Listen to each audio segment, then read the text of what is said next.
All right, ladies and gentlemen, welcome back to Stags in the Studio. This is our podcast series centered around Fairfield University athletics, where we bring in various members of the Fairfield athletic community and just get a deeper dive into what Fairfield athletics is, what it's all about, and why you should come run with the Stags. So, I'm Andrew Jameson. I'm the sports director here at WVOF.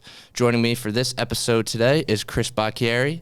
Happy to be here. And our guest, the man who scored the first 8 points in the recent overtime victory over Manhattan. I believe it was 77-74 or something like that. Around that mark, yeah. Nonetheless, it's a good time because it's always good to come in after a win. Yes, sir. Louis Bleechmore, the second-year Stag. Good to have you in the studio with us. How you doing? I'm good. Thank you for having me. So I got to start. How did you find Fairfield? I know it's been all over the place journey, if I can say so. You've been all over, it feels like. Yeah. So I started off coming here playing prep school in kind of rural Pennsylvania.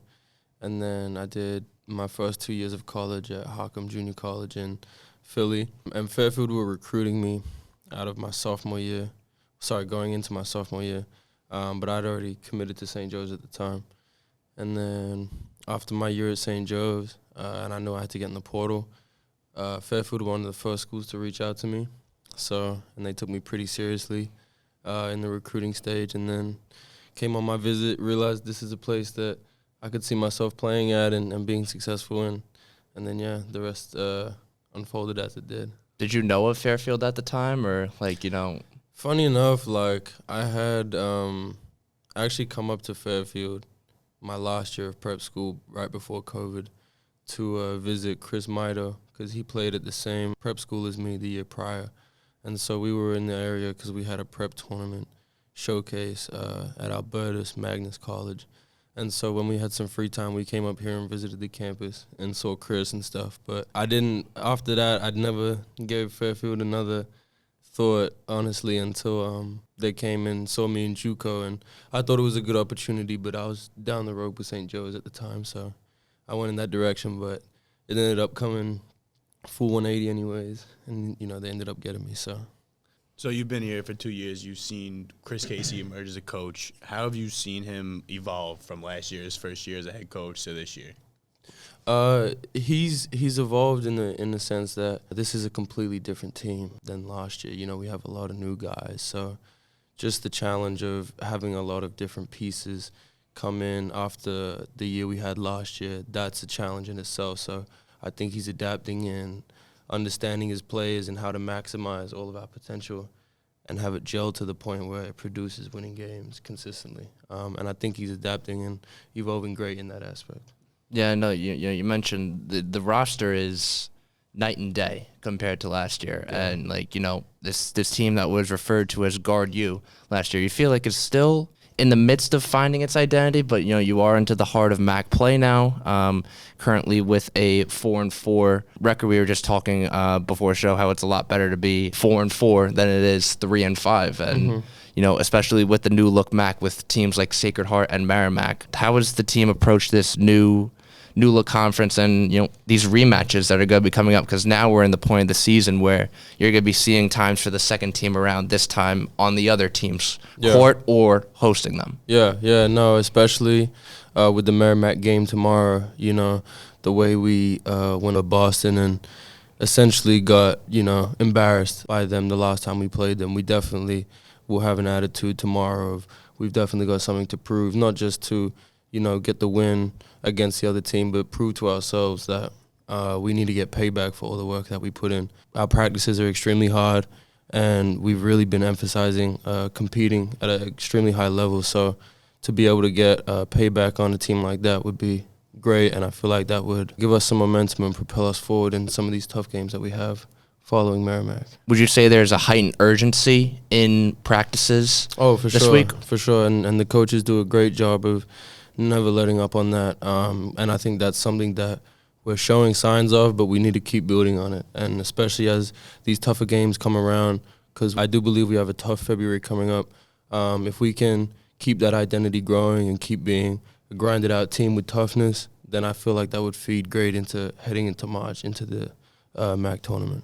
So you touched on it a little before with the transfer portal. You used it, it's becoming a very big thing across all college sports. And, especially in the MAC, you see teams have 8, 9 different guys that own revamping their entire roster, essentially. What do you think about transfer portal? Is it hard for going into another year knowing, like, all right, I'm going to verse this team last year.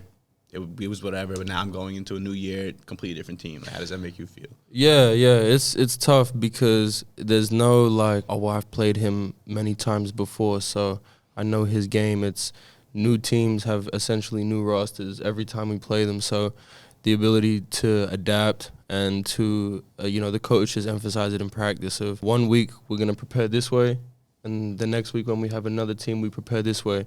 And it's just another form of adaptability. So that's like the one thing that the transfer portal has done is it's really kind of washed rosters as a year-by-year thing, whereas before teams would usually stay intact, stay together for years on end. So it's just a matter of how adaptable you are and how good you can be with new things coming in. Yeah, I know you mentioned, the MAC conference. So I read a lot of just on social media, like it is a common theme, like you mentioned, Chris, in the MAC. I think Chris Casey, I was watching the game in Manhattan last night, said this is a conference where you don't know what you're going to get. It's an every night basis. You don't know who's going to put up what, what type of effort you're going to get, which players are going to step up, what formations you're going to roll out. And, Atlantic City is a ways away. However, for the first time in the MAC tournament, and only 10 of the 13 teams now will qualify. Are you guys thinking about that in the back of your mind, or are you guys taking it one game at a time? Because I obviously know there are aspirations to go back where you were last year, of course. As much as like people say it's not in the back of their mind, it's obviously, like, it feels like, whether it's social media exacerbating it or, people just wanting to go back to the promised land and finish what almost was. Right. No, I feel you. And I would say with this team is definitely a game-by-game basis because we're still so new and learning so much about each other and about how to play together. It has to be a game-by-game basis. I feel like with the schedule we have coming up, we're going to be really prepared for March and we're going to be really prepared for the MAC tournament. But we just have to continue to keep growing together and growing closer and being more connected. And if we keep doing that and we keep doing the other things that we need to do, I have no doubt that by March we'll be the most confident, best playing version of ourselves. And we had Luke Davidson in the studio right before Thanksgiving break, and that was one of the things he said, about 50% right now, and this was right before the Mohegan Sun tournament in where you guys played Yale and Vermont, and you got to be clicking 100% at March. Yeah. In March, it's all about momentum. This is a conference. When you look at it, the reality is only one team is gonna get that bid into the dance, and the MAC, there's a lot of parity right now. It's not one of those conferences where there's bottom necessarily. I was listening to Open Court with Chris Casey and Prophet Johnson the other day, and in that Canisius game, as much as you guys look back on it and may want to forget it, it can be an important lesson in a sense. And Prophet was talking about kind of how you viewed it as a piece of cake and underestimated the opponent. There's still more than half the MAC schedule left for you guys. So how are you guys, was that kind of a wake-up call at that game? Yeah, it kind of told us, like, look, the MAC is an extremely competitive league. Like, people might think because of previous years with, Iona dominating typically and it being a top-heavy kind of league, the past 2 years, I'd say, last year and this year, it's quite open. It's extremely competitive. The bottom team can beat the top team on any given night because it's not necessarily about standings and rankings. It's extremely competitive.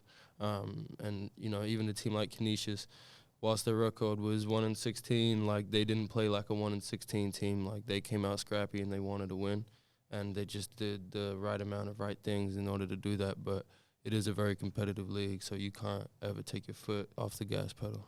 So going off of what you guys were talking about before, we have a lot of transfer portal people here ourselves, and like Noah Bass, unfortunately after the season, but Noah Bass, Prophet Johnson. How's it been? Now you're a returning member from last year. How's it been adjusting to that? Because you guys have had so many starting lineups. Every game is a new guard starting. Yeah. How's it been just adjusting to all those new players as each game goes by? Yeah, I mean, it is what it is. Whatever Case draws up as the starting lineup, I feel like we as a unit have enough confidence in ourselves that no matter who starts or who comes off the bench, we'll all play as well as we need to play on the court together. I don't think that there's anyone on the team that would say, oh, I play better with this person or this starting lineup is better. I think we just roll out with whatever the game has us do. And I know Coach makes reads based on how the game is going.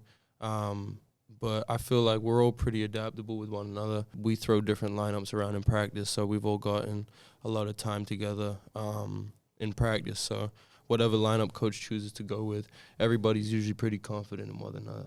And, you meant, Chris, you alluded to the injuries, and, it is unfortunate. However, it is a part of the game. Basketball, as is any sport, a next man up mentality. I guess you're seeing like that's maybe partially of a reason why you guys go so deep into your bench, so frequently. We talk time and time again about the women's team and how the quick rotations, and it's 10, 11 deep. How is these deep rotations, help you like feed off of one each other's energy and get you guys going for certain spurts or games? Yeah, no, it's great. We get impactful minutes from everybody every time they come out on the floor, no matter if it's a guy that plays 5 minutes a game or if it's a guy that plays 30 minutes a game. We're all up on the bench jumping and supporting because everybody comes in and is impactful, I think about Isaac and Barima, like, whenever they get in the game, they go as hard as they can. And whenever they do something, whether it's defensively, a nice block, or it's offensively, like Barima getting a nice dunk yesterday, everybody's happy for him, everybody's celebrating. And I think that's the good thing about this team is we don't have anybody who's just all about themselves. We do celebrate each other when necessary and when applicable. Yeah, it definitely feels like, one guy can lead the score sheet the next night. However, the next night can be another guy. 6 Stags last night were in double figures, including yourself, Prophet Johnson, Kyle. Shout out Kyle Jenkins. Yeah, Kyle Jenkins, he had his best game as a Stag. It definitely feels like you feed off one each other. As Chris Casey, we talked to Luke Davidson about this a little bit. Chris Casey, big on body language. Do you see that firsthand? And, if you can answer, like why the emphasis on it and what role do you see it going in? You always see, like in timeouts, Luke Davidson being the first one out. Yeah. And Luke Davidson last night when we were watching the game, during that timeout where they were reviewing the ball, where there were so many referee reviews, I'll say. I think some of the calls were a little bit, that should have been quicker. But he's in there with the starters just going over stuff. Like, it feels like an infectious energy. Yeah, well, first of all, Luke is great. He's one of the most underrated teammates I've ever had. He's an everyday guy. And so it doesn't even surprise me that he's always doing stuff like that. He's always trying to keep us connected. It kind of keeps you guys a little bit of a bend but not break mentality. Yeah, so that really just stems from, I think, we have such a competitive energy. And, if guys do something like miss a shot they felt they shouldn't make or they turn the ball over on accident, we beat ourselves up a lot. And that's just a part of being an athlete. So whenever we see something like that, we've always got to be there for each other. And, we tell each other to keep our heads up and just remain positive, keep a good attitude. And Luke's one of the best teammates at that. He'll pick up on guys that might not be feeling too confident, and he's right there to assure them and keep them going. And so, shout out to Luke for that. Yeah, you mentioned, one play not going your way. I remember we were watching the game again. Jamie Bergens had that foul, which led to 3 free throws for, is it Dinkins on Manhattan? Manhattan was great from the line last night, as were you guys. But, you two are 2 of the 5 captains on this team. And a lot of people, like whether you're at the arena, watching the game on TV, you are seen as a veteran presence and a leader on this team. What made you want to embody this role, and how have you come to embrace it as the season's progressed? I think it starts with me being the oldest on the team. That's a good start. I've never been the oldest on the team before, but now this year I am. But it also comes from being a returning player in Coach Casey's system last year as well. I know exactly what it looks like when it's successful because we had a lot of success in it last year. So a lot of that is just pushing the guys, knowing how good that they could be and making sure that they're maximizing their own potential as well. But also getting Coach Casey's message across as effectively as I can, because I do believe that this team can be successful even despite what our record might look like. We can be much more successful than our record shows, but We just got to keep doing the things that are necessary for us to be successful. And we got to do that every single day, and we can't let up. Yeah, no, as long as if you win the tournament, you got a chance. And, Exactly. if you look at the standings right now, you guys are tied for 4th along with a whole slew of teams. And, if you make the tournament, you got a chance. And your strength of schedule, as you mentioned, is going to prepare you for that. You want to be hitting your best as March, as we've alluded to time and time again. Yeah. Yeah. So going off of that, so you were talking about like the returning players, like yourself, Luke Davidson, I guess you say Ryan McPartland. Yeah. How did you guys adjust to the new players that came in? How did you help them, adjust to the system, get used to Chris Casey's offense schemes, all that? Yeah. So a lot of the time, especially in the summer, when we're learning the offense and we're learning everything Coach Casey's trying to teach, us returning guys, if we see anything that we know worked from last year, we will help the new guys with it and apply it to this year. Obviously, different guys, different skill sets, but where it's applicable and where it's necessary, we can be like, yo, fellas, I feel like this will help you a lot more. Yo, this is a look that you might get, so this is the kind of shot that's effective. Stuff like that. And so whenever we see maybe a new guy is confused or he doesn't understand something, we're always there, ready to help. Now, you mentioned you are the oldest on the team. You've never been in that predicament before. How have you seen yourself evolve as a mentor to some extent, whether it's uplifting someone after a tough moment or just keeping the guys on their toes, whether it's younger classmen, upperclassmen? Because honestly, it is required when more than half of your roster is coming from the transfer portal and you only had one incoming freshman in Isaac Mankati. Yeah, I think I attribute a lot of it to I've been on a lot of successful teams before. I know in prep school, my last year, we had 10 Division I guys, and we went 40-4. In junior college, my 2 years there, I think I was 32-3. And even in St. Joe's, we finished with an above 500 record, and obviously last year's success speaks for itself. So I'm a player that wins. I'm a player that knows how to win, and I'm going to build that kind of culture and environment no matter where I am. So that's one of the things I feel like carries my mentality in regards to leadership. Like, I just try and bring a winning culture and a winning mentality, even if that's at a sacrifice of my own individual success. Because I'm not necessarily thinking about how well I do or my stats at the end of the game. It's, did I do well enough to impact the team in a way that's going to allow us to win? And did I make the right decisions that's going to allow us and put us in the best position to win the game? So I think that's what I bring to help us. Yeah, we mentioned it time and time again. It's next man up. Basketball is a game of consistency, and, there are going to be streaks where you're cold from the field, and there are also going to be streaks when you're hot from the field. And I want to go on that note. Your offensive efficiency has definitely increased. I was looking at just stats yesterday, but doing prep for this interview, and going into yesterday's game, you hit the same number of 3-point field goals as you did all of the 23-24 season, and that was on 19 less 3-point shooting attempts. Yeah. Was that kind of a point of emphasis, trying to establish a perimeter game or an offensive game in general, like kind of take that to the next level? Yeah, I mean, I've always been a pretty good shooter, even going back to when I was playing basketball back home. I think the one thing with me this year that's kind of shown me why my numbers have increased and are better is because I'm around more familiarity. I remember my second year of junior college, I was shooting 40% for most of the year. Because I was playing in the same gym again, I had used the same basketballs, and I feel like that's the reason. This year, I'm second year in Coach Casey's system, and in his offense, I know the kind of shots I'm going to get. I've played on these courts a lot, especially last year as well. So just familiarity, comfortability, and being out there on the floor in the offense that we run. So I feel like that's just going to transcribe to, more efficiency, especially with the 3-ball. Are there any mid-season adjustments that you make? Because I know a lot of players, as much as you want to play one game as good as the next in that consistent way, there are some shifts for non-conference play versus conference play. Has this team's identity, you feel like, changed as non-conference play is concluded and we're in full max swing now? I wouldn't say it's changed. I'd say it's refined. I'd say we always knew we had to be a tough, grinded-out team.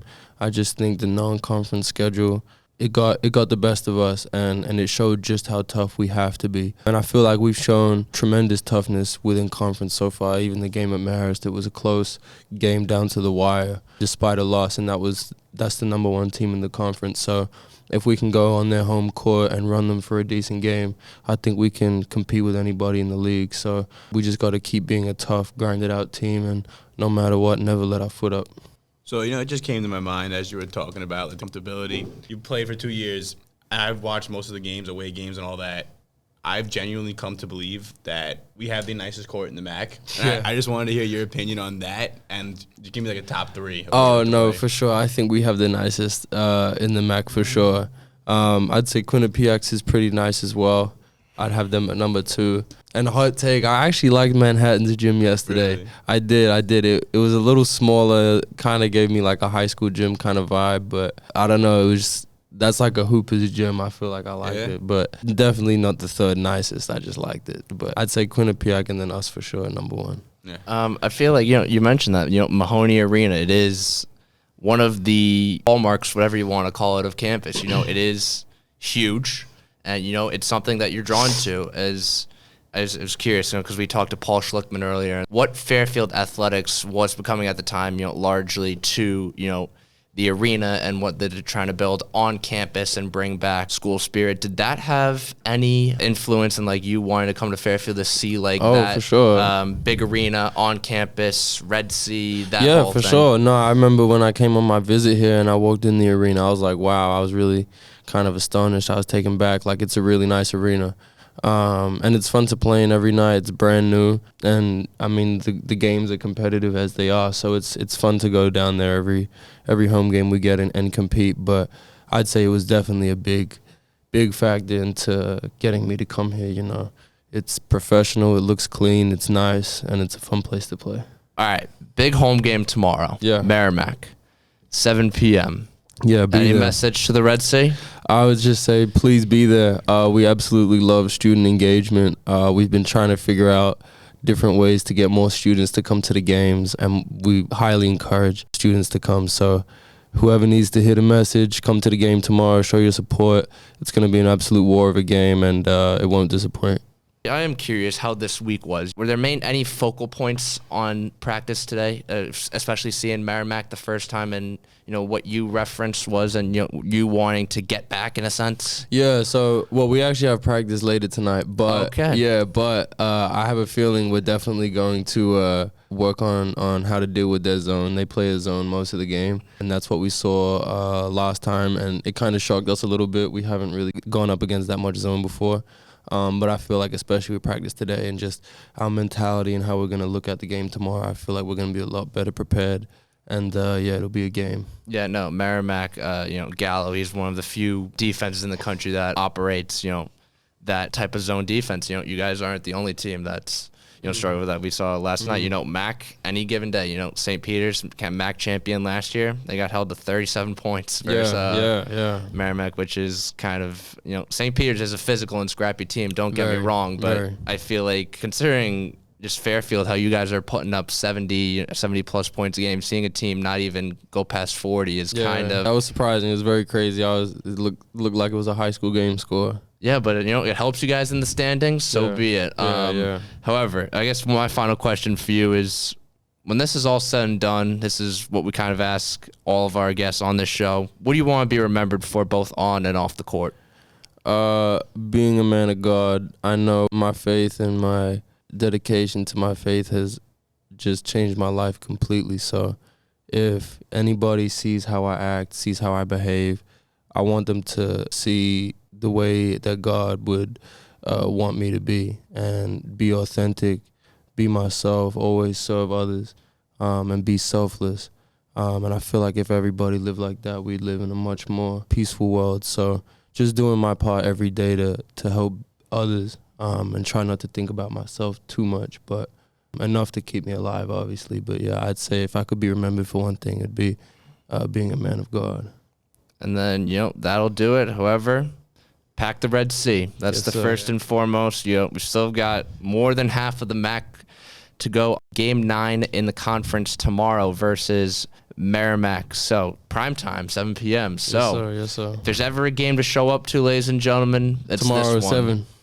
I'm going to try to get courtside, but no guarantees. Yesterday, by the way. I did yesterday. They just slipped me on the end with a bunch of kids from one of the elementary schools. No, it was a great time. It's always good when the kids show up, and the more packed Mahoney is, the better experience, and For sure. the more the players feed off of it. Yeah. And especially a game like tomorrow. A game like tomorrow is going to be worth it for sure. Red Sea, show up and show out. Yes, sir. That'll be it for this edition of Stags in the Studio from Andrew Jameson, Chris Bocari, and Louis Bleechmore. Thanks for coming on set. Thank you for having me. I appreciate it anytime. Go Stags. Have a good one. Roll Stags.